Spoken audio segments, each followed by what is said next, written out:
দায়িত্ব নেয়ার পর পাথর উত্তোলন বন্ধ এবং শক্ত হাতে হকার উচ্ছেদ সহ নানা কারণে আলোচনায় ছিলেন সিলেটের জেলা প্রশাসক সারওয়ার আলম। তবে সবশেষ শাহজালালের মাজারের সৌন্দর্য বর্ধনে পরিকল্পনা মন্ত্রণালয়ের ৩০ কোটি টাকার এক মেগা প্রকল্প নিয়ে তার অবস্থান ছিল বেশ শক্ত। এই প্রকল্পে সরকার ২৫ কোটি আর সিটি কর্পোরেশন দিয়েছে ৩ কোটি টাকা, বাকি ২ কোটি টাকা দেবার কথা মাজার কর্তৃপক্ষের। কিন্তু সেই টাকা দিতে অপারগতা জানায় মাজার কর্তৃপক্ষ। এতেই নড়েচড়ে বসে প্রশাসন। প্রশ্ন উঠে মাজারে বছরের পর বছর ধরে দান করা বিপুল অর্থ কোথায় যায় আর কিভাবে তা ব্যয় করা হয়।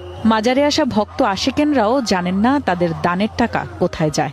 আপনার আমার টাকা দিয়ে এটা করছে ওই মাদ্রাসা এই মাদ্রাসা, এই পাবলিক এখানে গিয়ে বসতে পারে না। টাকা মানুষের সামনে এটা বন্টন হোক। ৪০ বছর আগেও আমরা যে মোলা দেখছি ওই রকম আছে। এ নিয়ে মাজার কর্তৃপক্ষের কাছে আয় ব্যয়ের হিসাব চায় জেলা প্রশাসন। এরপরই এ নিয়ে অস্বচ্ছতার চিত্র সামনে আসে। কয়েক দফা আলোচনা করে মীমাংস না হওয়ায় দান বাক্স সিলগালা করে দেয় প্রশাসন। নির্মাণে নাম্বার 1 শাহ সিমেন্ট। প্রশাসনের এমন হস্তক্ষেপকে অযাচিত দাবি করে একে আদালতের অবমাননার শামিল বলছেন মাজারের এই খাদেম। এখানে জেলা প্রশাসকের কোনো কিছু নাই, এখানে পাঁচ স্টেজের কোনো কিছু নাই, এবং ঢাকা হাইকোর্ট থেকেও আছে। উনি সরাসরি আদালতকে এবং নিম্ন আদালত না হাইকোর্ট উচ্চতর আদালতকে অবজ্ঞা করে। জেলা প্রশাসক জানায় কয়েক দফা চেষ্টা করে দান অনুদানের সুনির্দিষ্ট হিসাব পায়নি প্রশাসন। এখন থেকে মাজারের টাকা ব্যক্তিগতভাবে কাউকে ভোগ করতে দেয়া হবে না। মসজিদ, মাজার, মাদ্রাসা এখানে যে পাবলিক যারা দান করেন এই দানের হিসাব রাখতে হবে নাম্বার 1।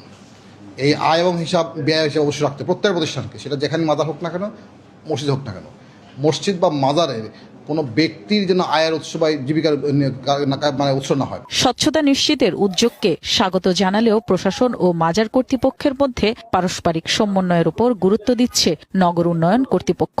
মাজারের যে হিসেব নিকেশের ব্যাপারটি, সেটির ব্যাপারে স্বচ্ছতা থাকা উচিত, ট্রান্সপারেন্সি থাকা উচিত, এবং কে কি দিচ্ছেন কে কি পাচ্ছেন এই তথ্যটুকু কারোরই জানা নেই। এটি জানার অধিকার সবার আছে।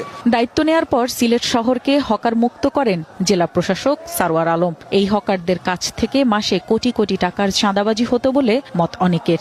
এছাড়াও তার এই সময়ে সিলেটে অবৈধভাবে শত শত কোটি টাকার পাথর উত্তোলন বন্ধ হয়ে গেছে। তাই শুধু মাজার নয়, হকার ও পাথর সিন্ডিকেটের প্রভাবেও তাকে সরিয়ে দেয়া হতে পারে বলে মনে করছেন সিলেটবাসী।